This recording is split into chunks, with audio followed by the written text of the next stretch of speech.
Hello everybody, welcome to the lesson on ChrisTM.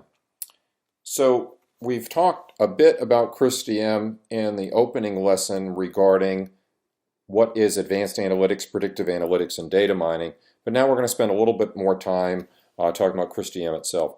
So first things first, as we've seen, the whole basic idea of data mining is you're taking data, initially historical data, and trying to find a pattern in the form of a model, and then scoring future data so you can drive future decisions.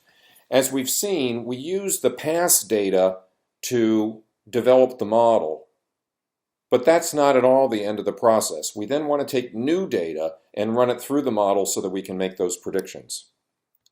This is what it looks like in Modeler. Let's get a little bit deeper into things now.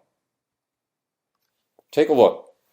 Now, obviously, at first glance, compared to the prior slide, this looks a bit chaotic.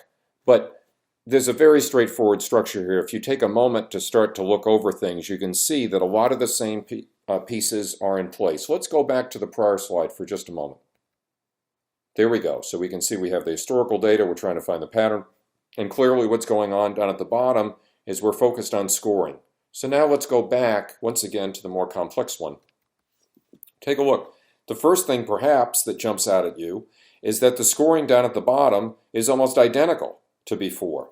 There's a little bit more going on there, of course, because even this one, even though it's more complex, has, well, to be candid, some necessary pieces missing, but it fills in some of the blanks. So what are some of the things that we notice? We notice that you're probably not going to have just one data source. And since you're probably not going to have just one data source, here we have both customer data as well as the things, let's say, that they bought. By the way, customer relation examples go back to the earliest days of data mining, so we so frequently use them. But please realize that in data mining we do all kinds of things. We might be predicting part failures. We might be predicting what areas of a city might have crimes at 10 in the morning and what areas of a city might have crimes at 1 in the morning. We might be trying to predict drug interactions. We might be trying to predict customers buying things, right? So the whole variety. But these customer relations management type examples are some of the most famous ones, okay? So if you're going to have more than one data source, you've got to combine them in some way. Then you're going to do data prep. You have to do a number of other things that we're going to talk about over time.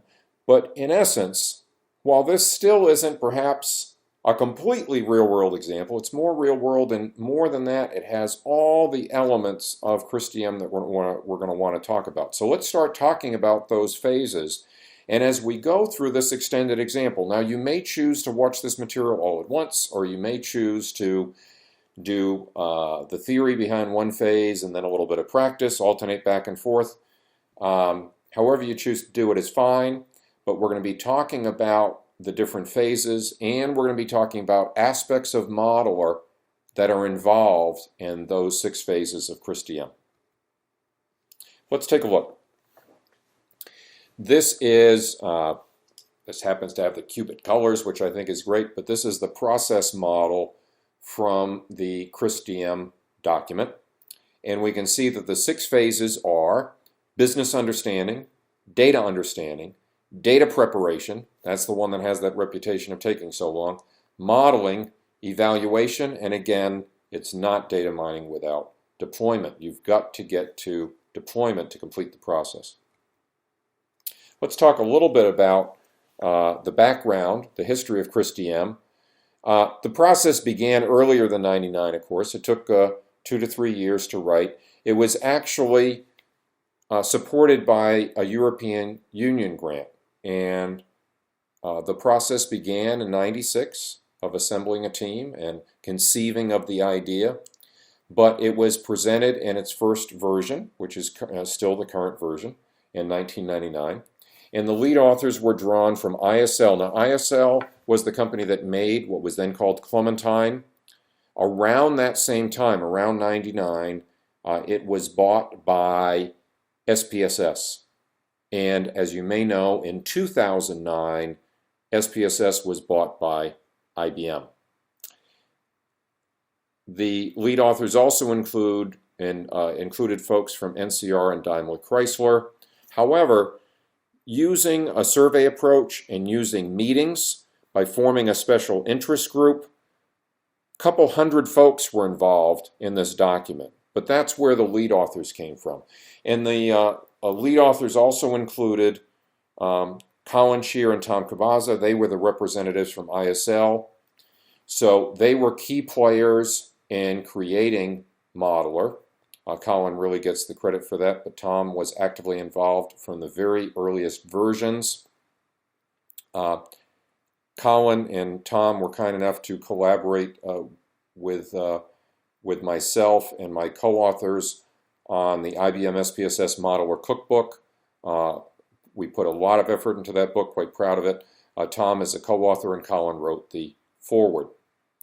Also, polls on KD Nuggets have established it as the de facto standard. So what do I mean by that? Well, because of the shared history between Modeler and ChrisDM,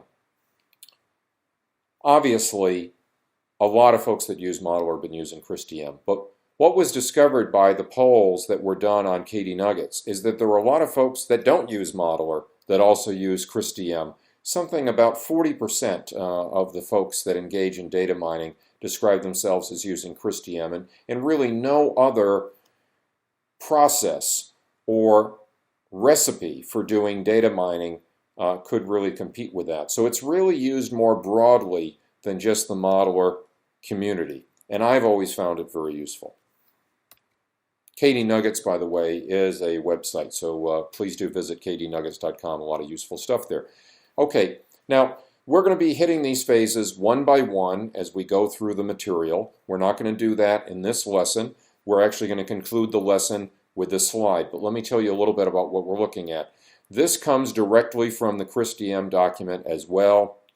And you know, I've been using ChrisDM for many years, but it's really only in the last 3 or 4 years that I've really started to focus on the subtasks, both when explaining ChrisDM to others, but also in my own use of ChrisDM. And gosh, you know, I've really found that getting into this additional level of detail has been very helpful to me. So as we go through the business understanding phase, for instance, we're going to be talking about the 4 subtasks: determine business objectives, assess situation, determine data mining goals, and produce project plan. And when we wrote the Modeler Cookbook, we organized the chapters around the subtasks. Because data preparation, for instance, we found that each of those phases, since they were subtasks rather, since they were so important, each warranted a chapter. Whereas other chapters sometimes were an entire phase or a combination even of 2 phases, because some of these phases are less software focused and focused on different aspects. For instance, business understanding is about coworkers getting together and coming up with a plan. It's not primarily about software. Okay? So we'll leave it at that for now, except to say that the subtasks will really become the structure of this. So we're going to see that there's going to be 6 lessons coming up on each of these phases, and I hope you find them valuable.